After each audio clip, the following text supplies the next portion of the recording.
Welcome to పూరాలుకల్. ఇటీవల మహారాష్ట్రలోని Nashik TCS branch లో జరిగిన లవ్ జిహాద్ కేసు విచారణలో మరో ట్విస్ట్ బయటకొచ్చింది. ఈ కేసులో ప్రధాన నిందితురాలు నిధి ఖాన్ కు సంబంధించిన ముందస్తు బెయిల్ పిటిషన్ పై విచారణ సందర్భంగా పోలీసులు ఈ కుట్ర వెనుక ఉన్న అంతర్జాతీయ సంబంధాలను కోర్టుకు వివరించారు. నిధి ఖాన్ తన కొలీగ్ ను ఇస్లాం మతంలోకి మార్చేందుకు తీవ్రంగా ప్రయత్నించారని సిట్ కోర్టుకు తెలిపింది. బాధితురాలికి బుర్ఖా ధరించడం, నమాజ్ చేయడం వంటి పద్ధతులను నేర్పడమే కాకుండా ఆమె ఫోన్ లో మతపరమైన లర్నింగ్ యాప్స్ ఇన్స్టాల్ చేయించారని ప్రాసిక్యూషన్ ఆరోపించింది.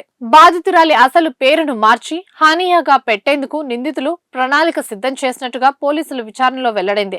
ఇందుకు సంబంధించి నిందితురాలి ఫోన్ లో పలు ఇన్స్టాగ్రామ్ రీల్స్, యూట్యూబ్ లింకులను పోలీసులు గుర్తించారు. ఈ వ్యవహారం కేవలం నాసిక్కే పరిమితం కాలేదని, ఈ మొత్తం వ్యవహారానికి మాలేగావ్, మలేషియాతో సంబంధాలు ఉన్నాయని సిట్ కోర్టుకు వెల్లడించింది. బాధితురాలిని మలేషియాలో ఉద్యోగం ఇప్పిస్తామనే పేరుతో అక్కడికి తరలించేందుకు ఇమ్రాన్ అనే వ్యక్తితో కలిసి నిందితులు ప్లాన్ చేసినట్టుగా సమాచారం. అదేవిధంగా మరో నిందితుడు డానిష్ షేక్ బాధితురాలి స్టడీ కండక్ట్ సర్టిఫికేట్లు, ఇతర ముఖ్యమైన డాక్యుమెంట్లను తన ఆధీనంలో తీసుకున్నాడని, వాటిని మాల్గేవ్ లోని ఓ బృందానికి అందజేయాల్సి ఉందని కూడా పోలీసులు గుర్తించారు. నిధి ఖాన్ ప్రస్తుతం పోలీసులకు చిక్కకుండా పరారీలో ఉన్నట్టు తెలిపారు.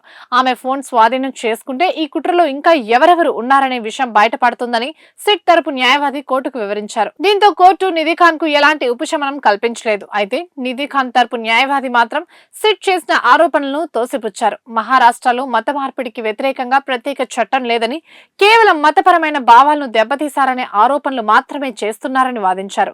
ఈ కేసులో పలువురు బాధితుల పేరుతో 9 ఎఫ్ఐఆర్లు నమోదు చేయడం పట్ల అభ్యంతరం వ్యక్తం చేశారు.